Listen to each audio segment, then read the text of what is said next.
እንግዲህ ከአዲስ አበባ በቀጥታ ነው የተገናኘ ነው ወቅታዊውን የአፓ አጠቃላይ እንቅስቃሴና አያቋም መግለጫ ማውጣቷል ከሱ ጋር በተያያዘ ነው የተገናኘ ነው። እስቲ ከመግለጫችሁ ልጀምር። ሰሞኑን በአርሲ የተፈጸመውን የኢትዮጵያ ኦርቶዶክስ ተዋሕዶ ቤተክርስቲያን እምነት ተከታዮች ላይ የተካሄደውን ጥቃት በተመለከተ ነው መግለጫችሁ። እስቲ ባጭሩ ምን ይመስላል?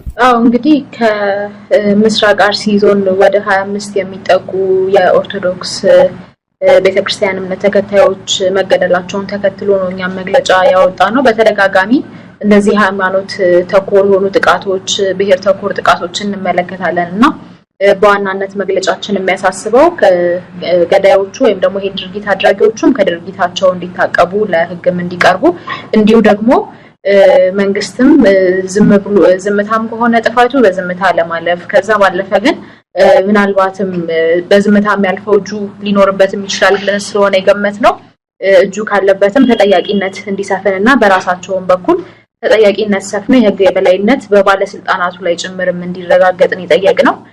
በዋናነት ግን እነዚህ አይነት ግድያዎች ብሔር ተኮር ሃይማኖት ተኮር ግድያዎች እንዲቆሙ ነው አጠቃላይ ያሳሰብ ነው። ምናልባት ሚኒስትር ስላሴ የኢትዮጵያ ሕዝብ ዋና አሁን በከፍተኛ ደረጃ ፊቱ ላይ የተደቀነው ችግር ይሄ ይመስላል። የጸጥታ ችግር፣ ሰው ወጥቶ መግባት አይችልም። አብይ አህመድ ይሄ ምንም አይነት ነገር እንዳልሆነ አድርጎ ነው እየገለጸ ያለው። በቅርቡ በፓርላማን ባደረገው ቆይታ አገሪቱ ሰላም እንደሆነች ሰው በጥሩ ሁኔታ እንዳለ እንዲመስል አድርጎ ነው የገለጸውና ግን ዋናው አሳሳቢው በየትኛው አቅጣጫ ኢትዮጵያ ስልክ ስንደውል ሰው መንቀሳቀስ አልቻለም፣ ጥቃት ነው፣ ዘረፋ ነው፣ እንዲያነ ነገሮች ነው የሚሰሙት። እንደው እዚህ ላይ ምንድነው አቋማችሁ? ሀገሪቱ ቀውስ ውስጥ አይደለችም? ይሄን መንግስት አምኖ ተቀብሎ ወደ መፍትሄ እንደመምጣት ይሄ ነገር እንደሌላ አድርጎ ነው እድገቱንና መልካሙን ነገር ብቻ ያነሳ የገለጸ ያለውና አገዛዙ ሀገሪቱን መቆጣጠር ወይም ደግሞ ህግና ስርዓት ማስከበር አልቻለም ብሎ መደምደም አይቻልም? በሚገባ ይቻላል። እንደው ምናልባት ንግግራችን መሀል መልካሙን ነገር ልንል እንችላለን እንጂ በእውነት የሚሰሩት ስራዎችስ መልካም ብለን የምንጠራቸው መልካም ናቸው ወይ አሁን ካለው ሁኔታ አንፃር ብሎ መገምገም አስፈላጊ ይመስለኛል። ምክንያቱም የኢኮኖሚ ሁኔታ ተብሎ ሲነሳ ሁላችንም ከኑሯችን በተቃራኒ የሆነ በተለይ በጣም ሐሰት የሆኑ ነገሮች ናቸው የሚነገረው በብዛት መንገድ አስበናል ነው የሚባለው። ከሰው ህይወት አንፃር የመንገድ ማስዋበስ ምንድነው የሚል ጥያቄ ይነሳልና መልካምስ ነገር አለ ወይ አሁን እየተሰራ ያለ? ምክንያቱም የእንትን ጉዳይ ነው አሁን ከዚህ በፊት የቅድሚያ የመስጠት ጉዳይ እንል ነበር፣ የፕራዮሪቲ ጉዳይ እንል ነበር። ግን አሁን ስታየው ቆም ብለህ የቫልዩ ጉዳይ እንደሆነም ነው እየተረዳን ያለ ነው። ምክንያቱም በምንም አይነት ተአምር መንገድን ማስዋብ ወይም ማስፋትንና የሰውን ሰላምና ደህንነት ማስጠበቅ እንዲሁም ደግሞ የሰው ልጅ በልቶ እንዲኖር ማድረግን በእኩል ልትወስዳቸው አትችልምና እውነት መልካም ነገርስ እየተሰራ ነው ወይ የሚል ጥያቄ እኔ እንደ አንድ ዜጋ ይፈጠርብኛል፣ እንደ ፓርቲም እንደዛው። ስለዚህ አሁን ላይ እንግዲህ የኢትዮጵያን ሁኔታ በጣም በአጭሩ ስንገመገመው በጣም ትልቅ ቀውስ ላይ ያለችበት በተለይም ደግሞ በዚህ አመት በጣም የሚያስፈራ ሁኔታ ያለበት እንደሆነ ነው የምንረዳው ማለት ነው። ይሄንን ስንል እንግዲህ ሟርት ሊመስል ይችላል፣ ግን አይደለም። ሟርት ሳይሆን በተለይ በመንግስት አካላት እንደሚባለው ሀቁንና መሬት ላይ ያለው እውነታ የረሳ ሳይሆን ትክክለኛ የዜጎችን ህይወት ያገናዘበ የሆነ ድምዳሜ ላይ ነው የደረስነውና በዛ ነው እኛ አሁን ኢትዮጵያ ያለችበትን ሁኔታ የምንመለከተው። እንደው ሚኒስትር ስላሴ አጠቃላይ የአብይ አህመድን የ7 አመት ሁኔታ ማንም ሰው መገምገም ከቻለ ኢትዮጵያ ውስጥ ከፍተኛ የሆነ ቀውስ አለ። ነገር ግን መንግስት ለዚህ ቀውስ እውቅናም አይሰጥም፣ አንዳንዴም አይከላከልም። ሰው በራሱ ጊዜ ወይ ተገዳድሎም ተጨፋጭፎም እንደው ሲደክመው ይተዋል እንጂ የሆነ የሚገላግል ኃይል ወይም ደግሞ ስርዓትና ደንብ የሚያስከብር የመንግስት አካል መጥቶ አይደለም ነገሮች የሚበርዱትና የሚቀዘቅዙት። ያለፉት 7 አመታት የሚያሳየን ይሄንን ነው። ይሄንን እንደ ውጤት ይሄንን ኢትዮጵያ እየተሸጋገረች እንደሆነ ለኢትዮጵያ ሰማይ እየተከፈተ እንደሆነ መጋረጃው እየተገለጠ እንደሆነ ነው የሚነገረንና ከምን የመነጨ ነው ታያለሽ? ከአቅም ማነስ ወይስ ፍላጎት ጨርሶ ነው የለም? ይሄ በስልጣን ላይ አገዛዝ በቀውስ ውስጥ ብቻ ነው መምራት የሚችለው የሚለው ብዙዎች የሚገልጹትን ያንን ነው የሚያሳየን? ወይስ ሀገር የማፈራረስ ተልዕኮ ድብቅ አጀንዳ አብይ ያለው? አንዳንዶች እንደሚሉትም በትክክልም ያ ተግባራዊ እየተደረገ ነው፣ ምናልባትም ወደዛም እያመራን ነው ብለው ነው የሚገልጹትና ግን እንዴት ነው እንደ ፓርቲም እንደ ግለሰብ የምትረጁ? በሁለት መልኩ ማየት እንችላለን። ምናልባት የአቅም ማነስ ነው ብሎ ለመረዳት መጀመሪያ ራሳቸው ቢያከብሩ መንግስት ራሱ የዜጎችን ሰብአዊ መብቶችን ዲሞክራሲያዊ መብቶችን ቢያከብር ኖሮና ማስከበር ቢያቅተው የአቅም ማነስ ብሎ ሊወሰድ ይችል ነበር። ነገር ግን አሁን ማስከበር ብቻ አቃተው አይደለም እያልን ያለነው ማክበርም አቅቶታል እያከበረም አይደለምና እሱን በአቅም ማነስ ልንወስደው አንችልም። ሁለተኛ ነገር የአቅም ማነስ ካለም ነገሮችን መሸፋፈንና እንዳልተፈጠሩ አድርጎ ሐሰት መንዛት ሳይሆን የነበረበት አልችልም ማለት ነበር። ለሀገር እንደሚያስብ ሰው ደግሞ እንደ መንግስትም ያለበትን ተቀዳሚ ተግባር መፈጸም የማይችል ከሆነ አልችልም የማለት በጣም ሰፊ ድሎች ነበሩት፣ አሁንም አሉት። ግን ያንን ያረጋ አይደለም። ከለት ወደ ለት የበለጠ እኛ የምንኖርበትንና አሁን ላይ የምናውቀውን እውነታ እየካደ ነው የተለያየ ውሸቶች ሲነገሩ የምንሰማው በባለስልጣናቱ በኩል። ስለዚህ ከአቅም ማነስ ነው ብለን ሳይሆን የምናየው ምናልባት አንደኛ ኢትዮጵያ እንድትቀጥል ካለመፈለግ፣ ሁለተኛ ደግሞ ነገሮችንም ለማስተካከል ካለመፈለግ፣ ያ ደግሞ ዞሮ ዞሮ የሚመነጨው ኢትዮጵያ እንደ ኢትዮጵያ እንድትቀጥልና ህዝብም እንደ ህዝብ እንዲቀጥል ካለመፈለግ እንደሆነ አድርጌ ነው የምረዳው። እንግዲህ ሰሞኑን በምክር ቤት ተገኝቶ ነበር አብይ አህመድ። አሁንም የኢትዮጵያ ህዝብ ብዙ የሚፈልጋቸው ጉዳዮች አሉ፣ መልስ የሚያሻቸው ጉዳዮች አሉ። እነሱን በሙሉ ወደ ጎን አድርጎ ትልልቅ ፕሮጀክቶችን እየሰራን ነው የሚል ነው። እንግዲህ ትልልቅ ቁጥሮችን መጥራትና ትልልቅ ፕሮጀክቶችን በመናገር የኢትዮጵያን ትልቅነት ማሳየት ይቻላል የሚል ብልጽግና አካባቢ ድምዳሜ አለ። በተለይ አብይ አህመድ ጋር የኒኩለር ግንባታ ልናካሄድ ነው፣ ማዳበሪያ ፋብሪካ ልንሰራ ነው፣ በ10 ቢሊዮን ብር ዶላር የአውሮፕላን ማረፊያ ልንሰራ ነው። እንደዚህ ትልልቅ ቁጥሮችና ትልልቅ ፕሮጀክቶችን በመጥራት ምናልባት ህዝቡ ከጓዳው ውስጡ ካለው ችግር ከፊት ለፊቱ ከተጋፈጣቸው የተለያዩ ነገሮች ይዘናጋል ወይም ደግሞ ይረሳል፣ ትኩረቱን ወደ ሌላ ወደ እሱ ወደሚጠራቸው ነገሮች ያዞራል በሚል ይሁን አሁንም ፈጽሞ የኢትዮጵያን ችግሮች ለመቀበልና መፍትሄ ለመስጠት የተዘጋጀ እንዳልሆነ ነው በዚህም በፓርላማ ቆይታው የተረዳ ነው። እንግዲህ ባለፈው ከፕሬዝዳንታችሁ ከአብርሃም ጋር ተገናኝተን በጉዳዩ ላይ በተወሰነ ደረጃ አውርተናል። ግን እንዴት አየሹ የፓርላማ ቆይታውን? የኢትዮጵያ ህዝብና ብልጽግና ምንና ምን ናቸው? እንደው አስተያየት መስጠት ከተቻለ። እንደውም የኢትዮጵያ ህዝብና ብልጽግና የሚራራቁትን ያህል ሰማይና ምድርም የሚራራቁ አይመስልም። ምክንያቱም እውነቴን ነው መለመሳይ ሆድና ጀርባም ብለን እንደው በትንሹ ልናልፈው የምንችል ነገር አይደለም።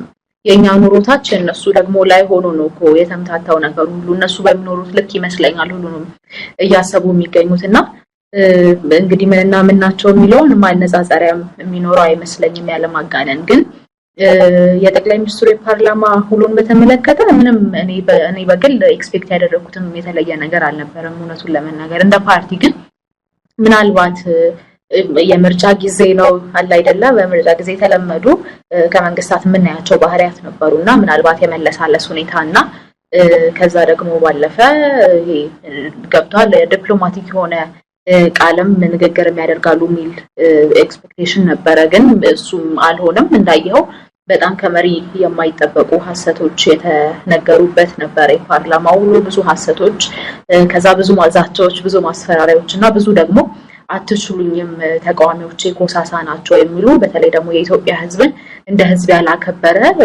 ለማክበርም በላይ ደግሞ ብዙ የናቁ ንግግሮች የተስተዋሉበት እንደሆነ ነው የተመለከትነው። በተለይ ከኢኮኖሚ ጋር በተያያዘ የተነሳውን ስትመለከት ቅድም እንዳልኩ የኛ ኑሮ ያለበትና ኢትዮጵያ ያለችበት ብለው እነሱ ደግሞ የሚናገሩት ነገር በጣም ሰማይና ምድር በጣም የተራራቀ ሁኔታ እንደሆነ ነው የተመለከትነው። እንግዲህ ከራስ ኑሮ በላይ ከቤተሰቦች ከጎረቤት ኑሮ በላይ የሚነግርህ የለም ስለ ሀገር አይደለም። በቀላሉ በሌማን ቋንቋ መረዳት ትችላለህ። ከዚህ በፊት የምትገዛው ዕቃ አሁን ያለበት ሁኔታ በልቶ ማደርን ስትመለከት ኢኮኖሚው ከዛ እኮ የዘለለ አይደለም። እንደው ብዙ ፖለቲካል ኢኮኖሚ መተንተን አይጠበቅብንም ያለንበትን ሁኔታ ለመረዳትና እንደተባለው ወተን በየጎዳናው ስንሄድ የምናሸተው የኢኮኖሚ እድገት ሳይሆን ብዙ በልቶ ማደር የማይችል ሰው የሚያለቅሰውን እንባ ነው የምንመለከተውና እንደ ህዝብ ደግሞ ህዝብን የሚያላከበሩ ንግግሮች እንደተስተዋሉበት ነው የተመለከትነው። ምናልባት ሚስተር በአንዳንድ ጉዳዮች ላይ በሰፊው መሄድ ከተቻለ በተለይ አሁን ኢኮኖሚውን አንስተሻል። ኢኮኖሚ በጣም ወሳኝ ነገር ነው። አብይ አህመድ ምንም ስህተት የለም፣ ሁሉ ነገር በስኬት ነው የተጠናቀቀው። እንደውም 2017 ኢትዮጵያ ተአምራትን ያየችበት ሲል ነው የገለጸው። እንግዲህ እኛ በርቀት ነው ያለነው፣ ያው በመረጃ ምን ሰማው ቤተሰቦቻችንን ጓደኞቻችንን እየጠየቅን የሚነግሩንን ነው። እናንተ እዛው ማዶ ናችሁ በሶሻል ሚዲያ በፌስቡክ የሚታየው አይደለም፣ መሬት ላይ ያለው የተለየ ነው ብለው የብልጽግና መንደር ሰዎች ደግሞ መተው ምላሽ የሚሰጡበት ሁኔታ አለ። እነሱ የሚሉት ትክክል ነው ማለት አይደለም፣ ግን እናንተ መሬት ላይ ነው ያላችሁት። ህዝቡ በጣም ተጨንቆ እንዳለ ነው የምንረዳው። ለፖለቲካ አላማ በሚል አይደለም፣ ወይም ደግሞ ይሄ በስልጣን ላይ ያለውን አገዛዝ ስለምናወግዘውና ለኢትዮጵያ አይጠቅምም ከስልጣን መወገድ አለበት ብለን አቋም ስለያዝን አይደለም። በትክክል ግን መሬት ላይ ያለው ከኢኮኖሚ ጋር ተያይዞ ሰራተኛ ደሞዝ እየተከፈሉ አይደለም። በተለያዩ አካባቢዎች የደሞዝ ጥያቄ ያላቸው የማህበረሰብ ክፍሎች አደባባይ እስከ መውጣት እየደረሱ ነው።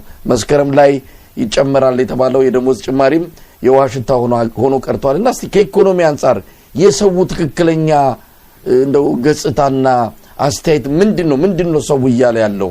እኛ ጋንን ነው ወይስ እናንተ ያለውን ነገር በደንብ መግለጽ አቅቷችሁ ነው? አሁን እንግዲህ ብዙ ተመልካችም ሲያይ ምናልባት የኢኮኖሚው ሁኔታ ፖለቲሳይዝ ለማድረግ ተፈልጎ እንዳይመስለው በአንድ ቀላል ነገር ላሳየ። ለምሳሌ እኔ ጋዜጠኛ ነበርኩ። ጋዜጠኛ በነበርኩ ጊዜ የምንሰራቸው ዘገባዎች ነበሩ፣ በጣም ብዙ ዘገባዎች እና ከተለያዩ የኢትዮጵያ ክልሎች የሚመጡልን መረጃዎች በጣም የሚያስደነግጡ ናቸው። ከዚህ ቀደም መካከለኛ የኑሮ ደረጃ ላይ የነበሩ ሰዎች አሁን በልተው ማደር የማይችሉበት ሁኔታ ነው ያለው። ልጆቻቸውን ማስተማር የማይችሉበት ይሄን በመንግስት ትምህርት ቤት ምክንያቱም እንደምታውቀው ነው የልጆችን ሁኔታና ብዙ ምንም ማድረግ የማይችሉበት ሁኔታ ላይ ነው ያሉት። ስለዚህ እየተጋነን አይደለም፣ በሚባለው ልክ አልተነገረም። በሚባለው ልክ መሬት ላይ ያለውን ሁኔታ ማንም አያውቅም። በሁለት ቀን በሶስት ቀን ምግብ የሚበላ ሰው ያለበት ሁኔታ ነው። እንግዲህ በተለያዩ ሀገራት እንደዚህ አይነት ችግሮች አሉ የሚባል ተደጋጋሚ ከመንግስት ሰዎችም እንደው አልፎ እንሰማለን። ግን ብዙ ህዝብ አይደለም በዛ ልክ የሚሆነው። ገብቷል? ምናልባት አንድ ሁለት ሰው ወይ ደግሞ የተወሰነ ያህል ሰው ልትል ይችላል። ይሄ በጣም ብዙ ሰው ነው። ምናልባት የሀገሪቱን ከፍተኛውን ፐርሰንት የምትለው ሰው ነው። ሁለተኛ ነገር ደግሞ ከዚህ ቀደምም በድህነት ላይ ይኖር የነበረ ሰው ብቻ አይደለም አሁን እያወራን ያለነው። ከዚህ ቀደም በደንብ በልቶ ማደር የሚችል ሰውና ሙያዎቹ የተከበሩ የነበሩ ሰው ጭምር አሁን ላይ በልቶ ማደር የማይችልበት ሁኔታ። በልቶ ማደር ስንል ቀላል ሊመስል ይችላል በተደጋጋሚ፣ ግን አፍተሮል ካልበላ መኖር አትችልም። ቤዚኩ ጥያቄ ነውና እሱ ካልተሟላ የምትኖርበትን ሁኔታ ሁሉም ሰው ያውቀዋል። ለትንሽ ሰዓት እንኳን ሲርበን የምንሆነውን የምናውቀው ነውና በተባለው ልክም የተነገረ አይደለም፣ አጋነነውም አይደለም በጭራሽ፣ ወይም ፖለቲሳይዝ እየተደረገም አይደለም። የእያንዳንዳችን ኑሮ ስለሆነ የቤተሰቦቻችን የጎረቤቶቻችን ኑሮ ስለሆነ ነው የምናውቀው ነገር ነውና ፖለቲካም እያደረግነው አይደለም፣ ለትርፍ ማግኛም እየተጠቀምንበት አይደለም። ግን እንደ አንድ ዜጋ ደግሞ እኔ ያገባኛል፣ የራሴም ኑሮ ያገባኛል፣ የሌላውም ሰው ኑሮ ያገባኛልና እንደዛ ነው እንጂ በፍጹም አሳንሰው ነው ካልሆነ አላጋነን ነው። እንግዲህ ሚስተር አንቺም አዲስ አበባ ነው ያለሽው። አብይ አህመድ የኢትዮጵያን እድገት ማሳያ አድርጎ ከሚጠቅሳቸው አካባቢዎች በዋናነት አዲስ አበባ ነው። አዲስ አበባ መጥቶ ባፍንጫው ጥሩ አፍንጫ ያለው ሰው የኢኮኖሚውን እድገት ማሽተት ይችላል የሚል ነገር አንስቷል። እንግዲህ ክፍለ ሀገር ወደ ተለያዩ የኢትዮጵያ አካባቢዎች ቢወጣ ደግሞ ያለው መከራ ብዙ ነው። ጸጥታውም ሰላሙም ከመደፍረሱ ባሻገር ሰው እየተሰደደ ነው። ማሳዎች ጦማቸውን እያደሩ እንደሆነ ነው ምን ሰማው። ስለዚህ አዲስ አበባ ናችሁ፣ እውነት ማሽተት ይቻላል። እንግዲህ አዲስ የኢኮኖሚ መለኪያ ነው አብይ አህመድ እያስተዋወቀ ያለው። ኢኮኖሚ ዝም ብሎ ረቂቅ ነገር አይደለም፣ መንፈስ አይደለም፣ የሚታይ ነው። በጠረጴዛ በመሶብ ላይ የሚታይ ነው። በሰው ልጅ የህይወቱ ገጽታው ላይ የሚታይ ለውጥ ነው። በአጠቃላይ ብዙ ነገሮችን መጥቀስ ይቻላል። በአመታዊ ገቢ ማለት ለነፍስ ወከፍ ገቢ ኢትዮጵያ ከ53 የአፍሪካ ሀገራት 35ኛ ናት። ከ53 የአፍሪካ ሀገራት በህዝብ ብዛት ሁለተኛ ናት። ግን በነፍስ ወከፍ ገቢ ከአፍሪካ እንኳን 35ኛ ደረጃ ላይ ነው የምትገኘው። ያው የአመታዊ ምርት የሚባለው የህዝብ ብዛት ስላለና በዛ 5ኛ 7ኛ ደረጃ ላይ እንገኝ ይሆናል። ያ እድገትን ሊለካ አይችልም። ከምንም በላይ የእድገቱ መለኪያ የነፍስ ወከፍ ገቢ እንደሆነ ነው የመንግስታቱ ድርጅትም ሆነ ሌሎች ተቋማት የሚገልጹት። በዛ ደረጃ ከታየ 35ኛ ደረጃን የያዘችና ሀገር አብይ አህመድ እየተመጻደቀ አዲስ አበባ ሌሎች አራያዊ የሆነን እያለ ይገልጻል። እውነት አዲስ አበባውያን አዲስ አበባ የምትኖሩ ያንን ማሽተት ይችላችኋል ወይስ የተለየ አፍንጫ ሊገጠም ያስፈልጋል ያንን እድገት ለማሽተት? ምናልባት የብልጽግና ስልጣን የተባለ የተለየ አፍንጫ ሳያስፈልግ አይቀርም ይሄን የተባለውን እድገት ለማሽተት። ምክንያቱም ደርሶ ነው ያቀም ይሄ እውነቴን ነው የምልመሳይ እንደ ሰው በጣም የሚያሳዝን ነገር ነው። ቀደም ያልኩ ህዝብን ካለማክበር በላይ መናቅ ነው ያልኩ ለዚህ ነው። በምን ሂሳብ ነው የተለያዩ ሀገሪቱ አካባቢዎች ላይ ጦርነቱ ነው አዲስ አበባ ብቻዋን እንደተባለው የተለየ እድገት ሊታሳይ የሚችለው? በምንም መለኪያ ሊሆን አይችልም። ምክንያቱም የአዲስ አበባ ህዝብ አርሶ አይደለም የሚበላው እንደምታውቀው ከተለያዩ አካባቢዎች ነው ምግብ የሚመጣው። ስለዚህ ጦርነት ላይ ከሆነ ሌላው አካባቢ አዲስ አበባ ኢኮኖሚ ምን ያህል ሊደቅ እንደሚችል የምትረዳው ነው። ሁለተኛ ኑሮውን እንደምታውቀው ነው አዲስ አበባ ከሌሎች ከተሞች ይልቅ የተሻለ ስራ እድል አለ ተብሎ ስለሚታሰብ ኑሮውን በጣም የምታውቀው ነው ከሌላው ቦታ በተለየ መልኩና የአዲስ አበባ ህዝብ ቤት እንኳን ለማግኘት በተቸገረበት ሁኔታ እንደው ማደሪያ እንኳን ነው ማለት እንደው ሳልበላ መተኛበት። ምክንያቱም ውጪ ላይ አሁን ደግሞ ውጪም ደግሞ ማደር ተከልክሏልና ብዙ ህግ አስከባሪዎች ኢንኮቴሽን ህግ አስከባሪዎች ጎዳና ተዳዳሪዎችን ያሳደዱ ነው ያሉት። አሁን ላይ ምን መለከተው ነው አሁን በማታ ድራይቭ ያረክ ወይ በማታ ወክ ያደረክ ስታይ የምታየው ነገር ነውና ድሃ ጠል የሆነ ስርዓት ነው ማለት እንችላለን። ድህነትን ያስፋፋ ነገር ግን ድሃዎችን ደግሞ ሚጣላ። እንግዲህ ድህነትን ሁላችንም አንፈልገው። ማንንም ፈልጎት ድሃ የሚሆን የለም፣ ማንንም ፈልጎት በድህነት ውስጥ የሚኖር የለም። ድህነት እንዲጠፋ እንፈልጋለን። ግን ድህነትን ያስፋፋህ ደግሞ አንተ ባስፋፋው ድህነት ምክንያት የደህየን ሰው ደግሞ መጥላት መናቅና ማንቋሸሽ ደግሞ ሌላ ሁኔታ ነው። ከዛ በላይ ግን እየተቸገረ ያለውን ችግርና እየኖረ ያለውን የህይወት ውጣ ውረድ ደግሞ ስታቃልልበትና እየኖርኩ አይደለም አንተ ማየት ስለማትችል ነው ማሽተት ስለማትችል ነው እያልክ ደግሞ ማናናቅ ደግሞ ሌላ አይነት እንትንን ይጠይቃል። ሌላ አይነት ጭካኔን እንደሚጠይቅ ነው የምረዳው። ምክንያቱም ያ ሰው እንግዲህ እየኖረ ነው አሜን ብሎ እየኖረ ባለበት ሁኔታ ደግሞ አይ አንተ ስለማታውቅ አይንህን ስላልገለጥክ ነው እንጂ ሀገርህ አድጋለች አንተም አይተህ ማታውቀው አይነት በረከት በቤትህ ገብቷል ብሎ መሳለቅ በጣም ትልቅ ጭካኔ እንደሆነ ነው እኔ የምገነዘበው። ሚኒስትር በሌሎች ጉዳዮች ላይም ጠቅላይ ሚኒስትሩ ያነሳዋል። እስቲ በፖለቲካ ነጻነት በምርጫ ከናንተም ጋር የተያዘ ብዙ ነገሮችን አንስተዋል። ከዛ ጋር ባለፈውም ከአብርሃም ጋር ስንነጋገር ምርጫው ከመካሄዱ በፊት ውጤቱን የተናገረበት ሁኔታ ነው ያለው። አብይ አህመድ ያው ብዙ ጊዜ አስቦ አይደለም የሚናገረው አስልቶ የሚናገር ሰው ስላልሆነ ብዙ ጊዜ ነጥብ ይጥላል። አሁንም ምርጫው ነፃና ገለልተኛ መሆኑ በብዙዎች ዘንድ ጥርጣሬ ባለበት ምርጫ ለማካሄድ አስቻይ ሁኔታዎች ባልተፈጠሩበት ምርጫ ብትገቡ ይሻላችኋል እኛም እንዲህ አይነት ፓርላማ ሳይሆን የተወሰነ ገብተው የተለያዩ ሐሳቦች ብንሰማ በጣም እኮ አስገራሚ ነው። ይሄንን ለሰማ ሰው መቼም የዚህን ሰውዬ እንደው ከነገሮች ሁሉ የተፋታበትን ሁኔታ በግልጽ የሚረዳበት ይመስላል። ምርጫው ነፃና ገለልተኛ እንኳን ባይሆን ከወዲሁ ውጤቱን መግለጽ ለምን አስፈለገ? የሚያስገባቸው ሰዎች እንዳሉ እነማንን ከወዲሁ ተመድበው ተዘጋጅተው የትኛው ወረዳ ተወዳድረው ወደ ፓርላማ ይሁሉ በብልጽግና ጓዳ ውስጥ ስሌቱ ተሰርቶ የተጠናቀቀ ነው የሚመስለውና ዝም ብሎ ምርጫው የመርሃ ግብርና ህዝብን እንደዚሁ ሀብትን ለማውደም ካልሆነ በስተቀር ከወዲሁ ውጤቱን እየተናገረ ነውና እስቲ በዚህ ላይ ምን እናንተ ምርጫ ለማካሄድ አስቻይ ሁኔታ ይፈጠር ይያላችሁ ጫና እየፈጠራችሁ ነው፣ እሱ ግን ከወዲሁ ውጤቱን እየተናገረ ነው። ምን ያሳያል ይመስልህ መሳይ? አንድም የራሱ ፓርቲዎች ከብልጽግና ውጪ የራሱ ፓርቲዎች እንዳሉት ያሳያል። ምክንያቱም እንግዲህ ጀኒውን የሚባሉ ተቃዋሚ ፓርቲዎች ገና አስቻይ ሁኔታ ይፈጠር ይያሉ ባሉበት ሁኔታ ምርጫው ገለልተኛ ስለመሆን ስላለመሆኑ ጥያቄ እያነሱ ባለበት ሁኔታ ላይ ግቡና ትንሽ ወንበር ሰጣለው ማለት ሌሎቻችሁ ባትገቡም ችግር የለብኝም እኔ ግን ለሚገቡት እኔ አሸንፋለሁ ግን የተወሰነ ወንበር ሰጣለሁ አይነት ነገር ነውና ውጤቱን ቀድሞ ፕሪዲክት ያደረጉ እንደሆነ ነው እኔ የምረዳው። ያ በጣም የሚያሳዝን ነገር ነው። እንደው ለማስመሰልም ቢሆን አንዳንድ ጊዜ ገለልተኛ ምርጫ እናደርጋለን ነፃ ምርጫ እናደርጋለን ተፎካከሩ ግቡ ሊሉ ይገባ ነበር እውነታውን ብናቀውም ማለት ነው። ግን በህዝብ እንደራሴዎች ፊት ብዙ ዓለም አቀፍ ዲፕሎማቶች በሚከታተሉት የፓርላማ ውሎ ላይ የምርጫን ውጤት አስቀድሞ መናገር በጣም የሚያሳፍር ነገር ነው። ከሀገር መሪም የሚጠበቅ አይደለም። የትኛውም ዲክታተር ሊሆን ይችላል፣ የትኛውም አይነት አመራር ያለው ባለስልጣን ሊሆን ይችላል። ግን በጣም የሚያሳፍር ነገር ነው። ከየትኛውም የሚጠበቅ አይደለም። በሌላ መልኩ ግን እኛም ደግሞ ቆም ብለን ስለምርጫው በደንብ እንድናጤንበት ያደርገናል። አስተውለ ከሆነ በተደጋጋሚ ለኢሃፓ በሚመስል መልኩ ሲያነሱ ነበረ። ወደ መጣችሁበት መልሳችኋል።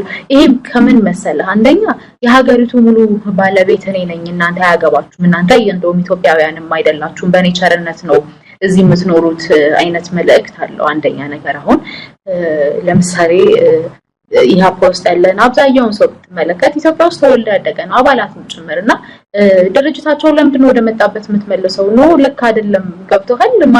ማን ሆኖ ነው ወደ መጣበት የሚመለሰው?